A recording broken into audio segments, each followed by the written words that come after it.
Braille, para quem tem tudo a ler. Capítulo 4. O Braille em números.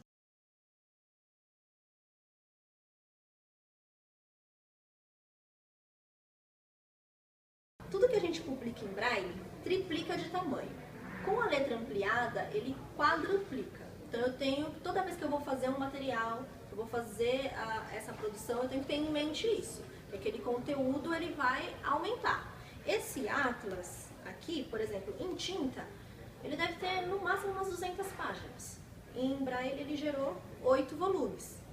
Pela lei que saiu esse ano, que é a lei, o Estatuto da Pessoa com Deficiência, as editoras são obrigadas a fornecer um material no formato acessível. E aí pode ser braille, falado, digital ou letra ampliada.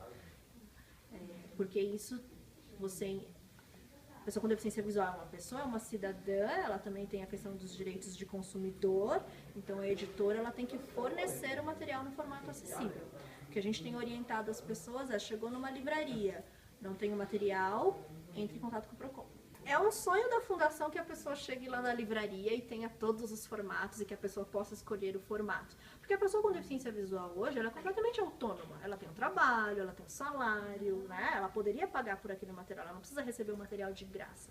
É uma questão de cidadania você também poder pagar por aquilo. Mas isso não acontece ainda.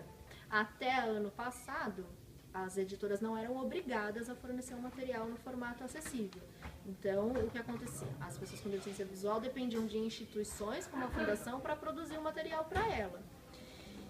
E aí, o que acontece? A pessoa tem um delay entre o livro em tinta, sair lá na livraria, e ela conseguir receber o livro no formato acessível. Para você ter noção, a gente, os 50 Tons de Cinza já foi lançado aí há uns 3, 4 anos, né? A gente conseguiu lançar o último ano retrasado. Então, a pessoa já tá lá no trem, no metrô, ouvindo o pessoal já falar do filme, que foi lá do personagem, do desfecho, mas ela não tinha recebido o primeiro ainda. Então, a inclusão ela ainda não acontece de fato.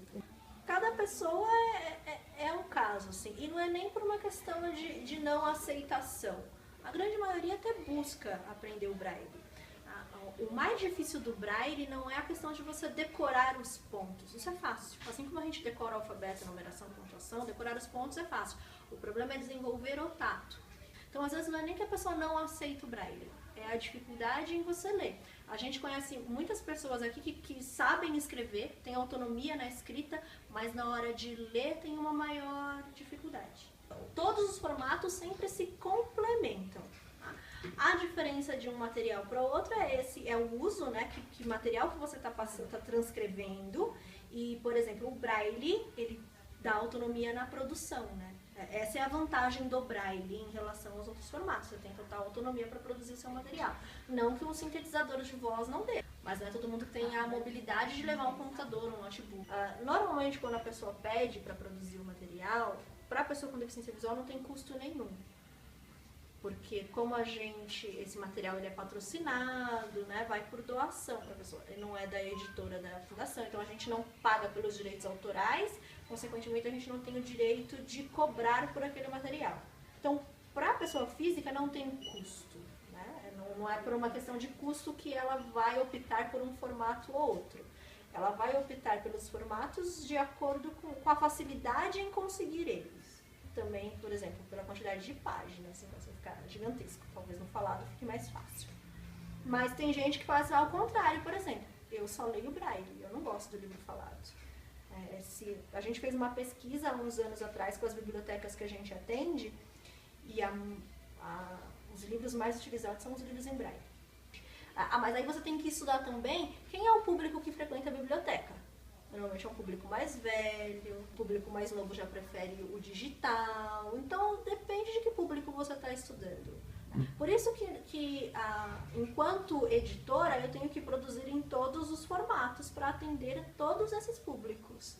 No site da Secretaria da Pessoa com Deficiência, que eles fizeram uma pesquisa em relação ao tanto que a pessoa com deficiência visual lê. Ela lê em média 9 livros por ano, acho que é anual. Ela lê em média 9 livros por ano, se comparado com uma pessoa vidente que lê 0,5. Então, a pessoa com deficiência visual ela lê bem mais, apesar apesar da dificuldade de encontrar os títulos.